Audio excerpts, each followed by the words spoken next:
Good afternoon. Thank you for choosing this seminar to rest after that carb fest of a dinner there. That was lovely. My name is Grieve. I'm one of the sales engineers here at LogRhythm, and what I want to be taking you through today is building a future-ready security monitoring strategy, very much in the SOC, very much around the visibility triad, which I'll be going into in a bit more depth. First, though, as always, I want to take us under a bit of an idea of why we're even here today. What's the cause? What's the landscape of the threat? And I'm not going to do that by giving you just a load of random facts and percentages and numbers that make you think, ooh, need to spend money. And then we'll go into the triad, very much a technology-driven ideology, and then we'll go into the 3 Ps that I'm also very passionate about, which is, of course, the process, the people, and the partners. Now, this is where I make a few of you feel very old. This is going to be taking you just on a bit of a history trip down the evolution of attacks. Now, the first computer virus, which was known as Brain, was created in Pakistan, and it was very non-malicious. It was simply just a computer program that would disable some software in the event that piracy of that software was detected. But then we move on to the Morris worm, and unfortunately, Robert Morris at MIT was actually the first person convicted of the Computer Misuse Act, and that was all the way back in 1988. Now, once again, there wasn't really a malice behind this. It was very much just a personal ideology and seeing if the idea of a worm would work, a virus that was able to spread itself. And then this is the bit where we all feel old, is in the 1990s, we had the explosion of the internet. Right? This is where, I mean, during creating these slides, I quickly Googled when was eBay founded. It was 1995. That scared me a bit. That's the bit that made me feel that back pain very easily there. So we start seeing an explosion of the internet, but what we also start seeing is personal gain starts to become a thing in terms of virus creation and, of course, the cyber attacks. So we start seeing more and more that we have on the screen. For example, Mafia Boy that was there with launching DDoS attacks against eBay as an example. But we also see AOL staff members creating 7 billion spam emails. We see TK Maxx. They were, of course, breached and 47.5 million credit card details were stolen. And everything really started to emphasize from there. But really, 2010 was the game changer. This was Stuxnet, or Olympic Games, as some people may know it as, which was very much a targeted attack, but it was also the thing that brought cyber warfare to the mainstream media, to the mainstream everyone. Even people's mums and dads were able to understand, even though they didn't know how to send a text message, but they realized things happen badly with computers. So, of course, we go on further. We start being made aware that even security specialists themselves, RSA and Lockheed, they were susceptible to attacks. Starting to really emphasize about it's not if, it's when. Now, the other one I really want to point out is WannaCry. We are now 6 years on from WannaCry, yet we still talk about ransomware as a problem. So we really need to start understanding how are we approaching security today and how should we really be approaching security going forward, because if we're still talking about a problem 6 years later, we haven't solved it. We don't have the solution, and we need to do that, so to speak. And ransomware is a bit of a segue. I remember getting a call once from an organization I was working with saying, we've got a bit of a problem, we've been breached, etc., etc. And the reality is in December, they were hit with a ransomware. Now, of course, after digging into it a bit deeper, what we've seen was there was actually IOCs, indicators of compromise, all the way back to July. But nothing was really there giving them visibility, giving them a real understanding of what is happening on that network. bit more digging, what we actually found is something related to this attack is in October, a firewall rule was blocked. The firewall blocked, an outbound connection to the command and control server. And very much everyone said, well, firewall's doing its job, on to the next thing. So the challenge with that is they didn't remove the bad actor in the network. They just blocked one action. So what that really proves is we as the blue team, the defenders, we need to be perfect every single time. 100 times we need to be perfect out of 100. The bad actors, the adversaries, they need to be perfect once. And they can get what they need out of that. So some of you may have already heard of the SOC visibility triad. It's going to be what I'm talking about mainly today on the technology side. But it was Anton Chavkin, for anyone who knows him, was very much involved with Gartner for a long period of time. He was very much driving the SIM analytics side of things. And he had this idea back in 2015. There is an article below. I can easily share that after the session. Of course, I'm on the LogRhythm stand just upstairs, if anyone's interested in it, but I'm sure you can Google it. And back in 2015, this was actually seen as a bit of an idea in the sky. This wasn't something that was a reality that could happen. SIM, let's face it, back in 2015, unless you were Fortune 500, chances are you couldn't afford a SIM. NDR just didn't exist, really. And EDR, well, wasn't exactly where it is today in terms of what we see from the likes of SentinelOne and Fortinet upstairs. So why are these three individual points so critical to gaining visibility within your organization? And by the way, I will just say, like I say, if you haven't seen the SOC visibility triad, this is the key thing I would hope you all take away today is these three pillars.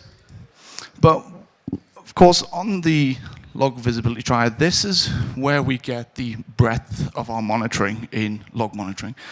It's being able to understand what is happening across the entirety of your network, not just on one workstation, not just on your email server, but how do those events all correlate?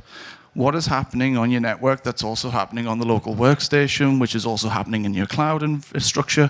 That all needs to be brought together via the log management in SIM.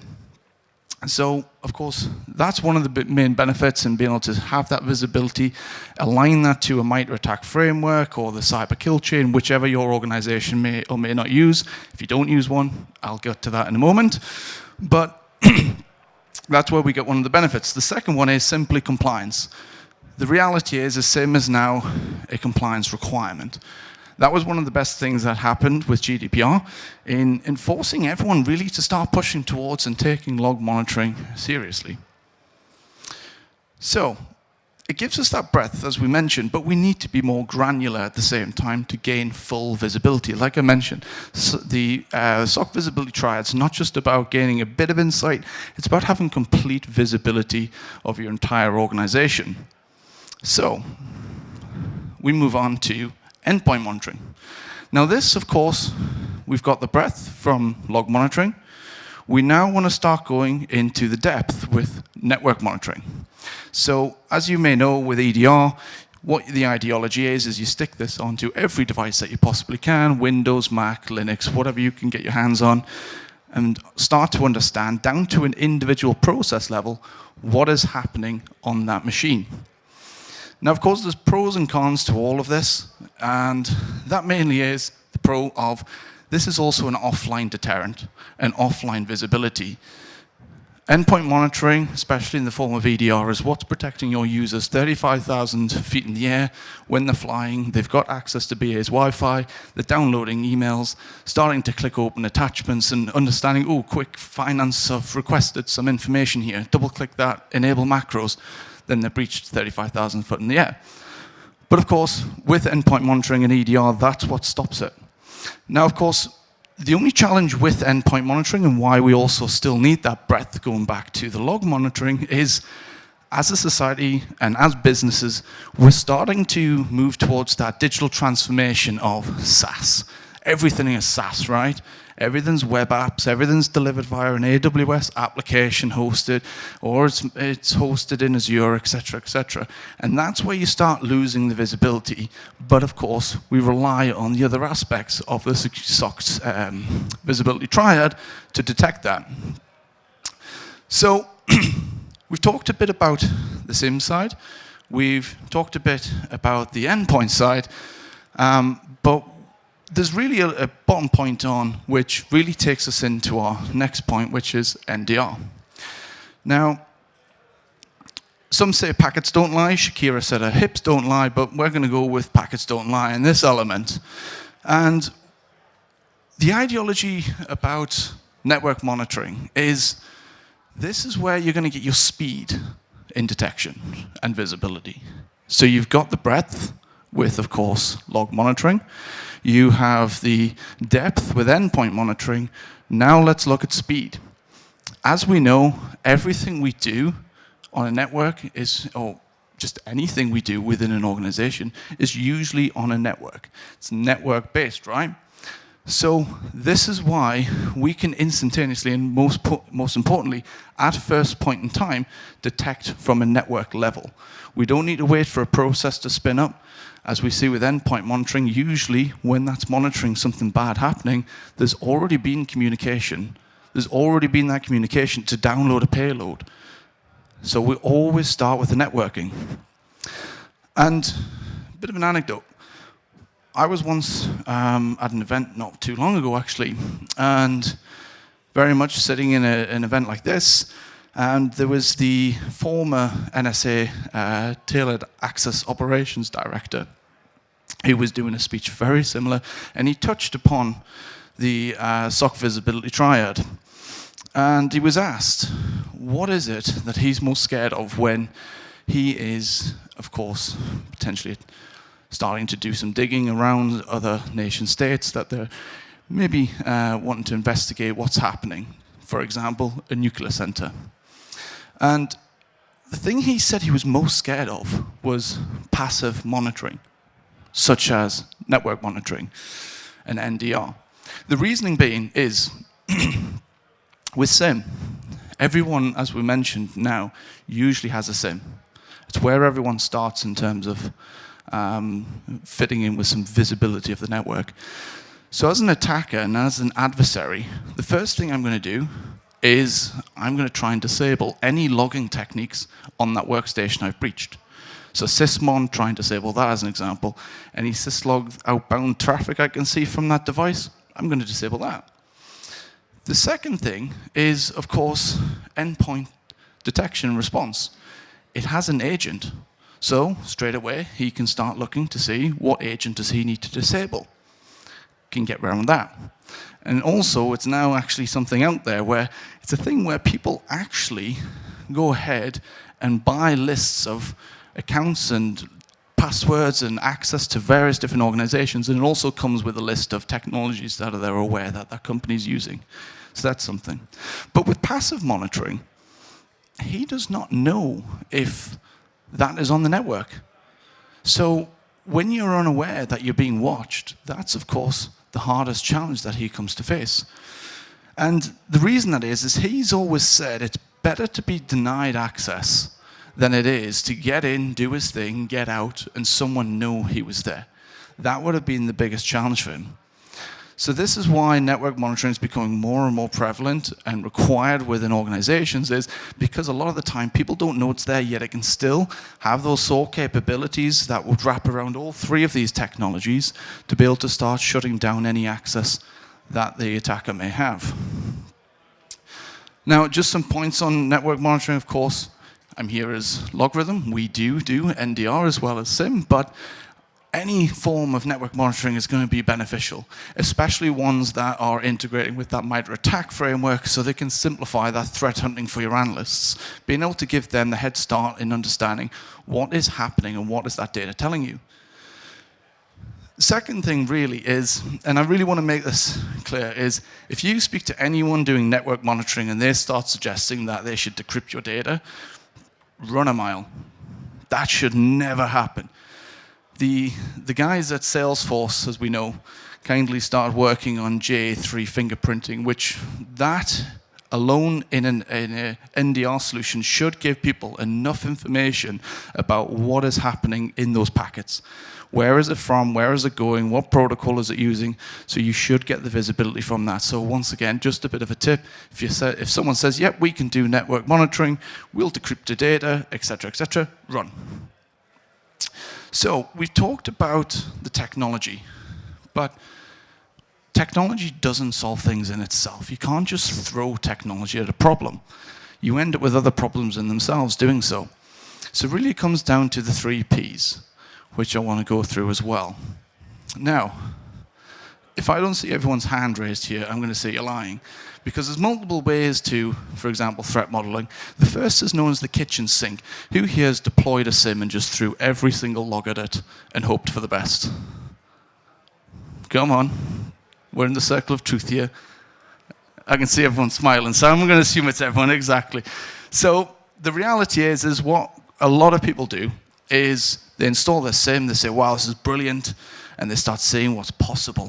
Hey, it can log from this platform, it can log from that platform, etc.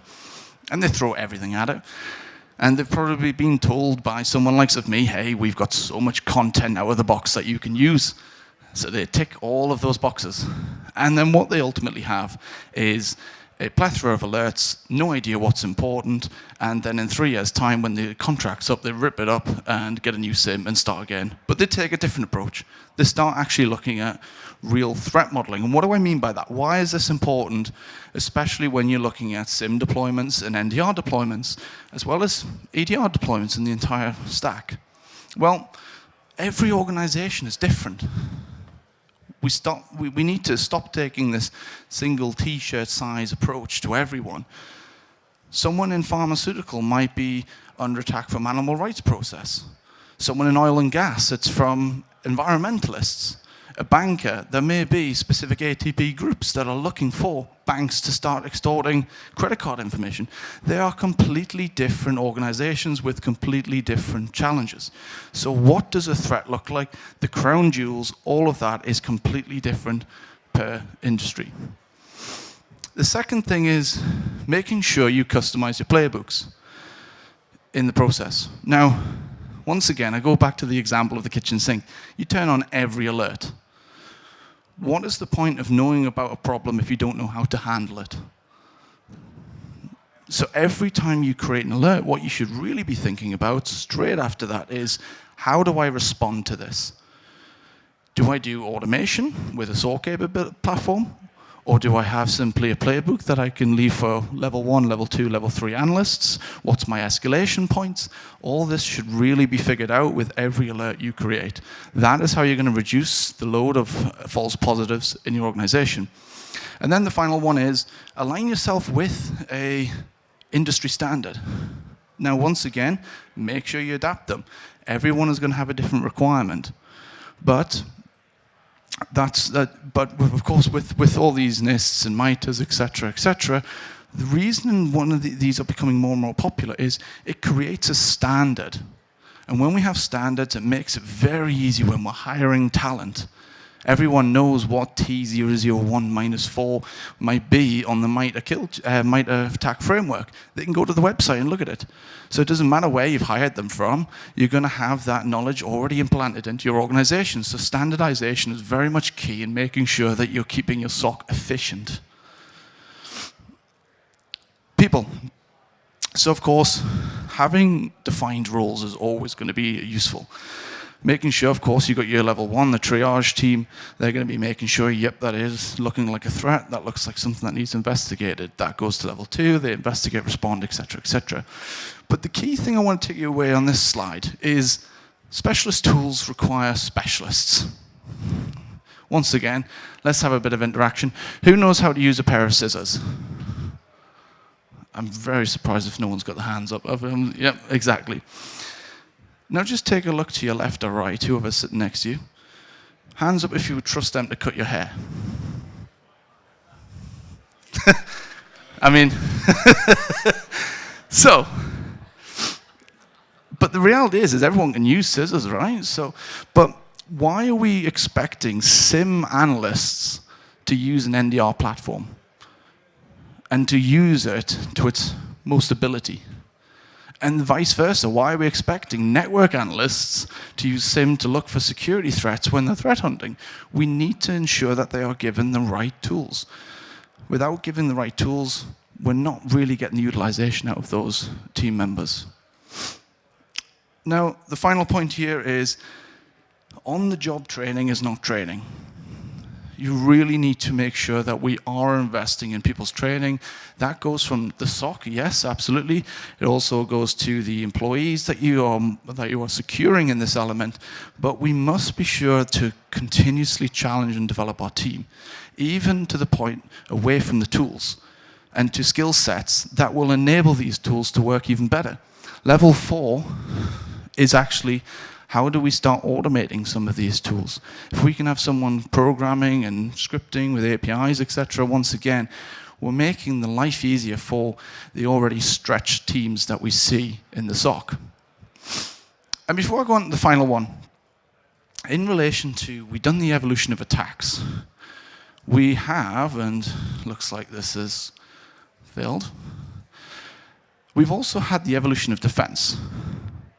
And as you can see, there's a lot of technologies over there. Now, the SOC triage is, of course, very important. And my personal belief is they are the key to the visibility, as I've been talking about, hence I'm talking to you about it today. But you need those other technologies alongside. You need that firewall, you need the VPN technology, you need everything like that. So why am I talking about this? Well, the 3 Ps, the final P is partners. There is no silver bullet. The SOC triage is for ensuring you can get the best visibility possible, but you still need forms of, in that detection side, you need it on the prevention side, and more onwards. So you need to find yourself a relevant partner that is beneficial to you and making sure they're listening to your requirements. Not what's best for them, not what's best for the vendor that they're working with, but what's best for you.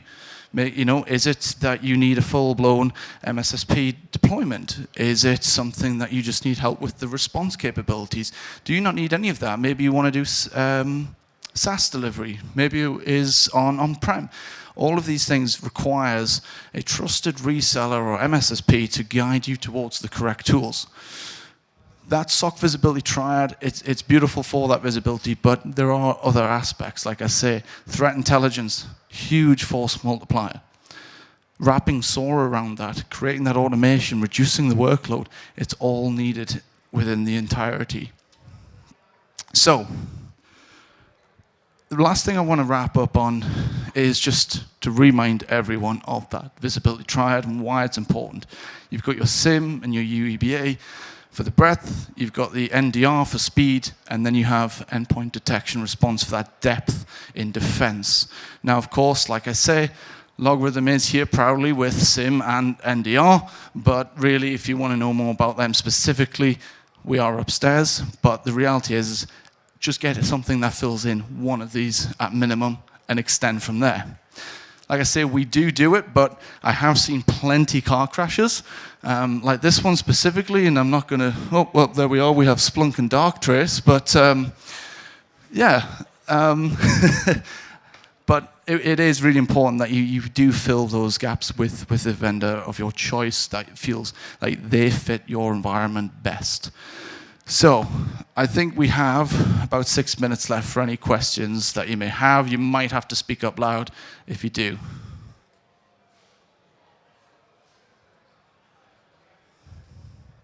No questions? Brilliant. Well, thank you very much. My name is Grieve. As I mentioned before, my email's up there if anyone has any questions later on or needs to run and beat the traffic. Or, like I say, LogRhythm are upstairs, just next to the buffet. So thank you for your time, guys, and I hope you have a fantastic rest of the afternoon.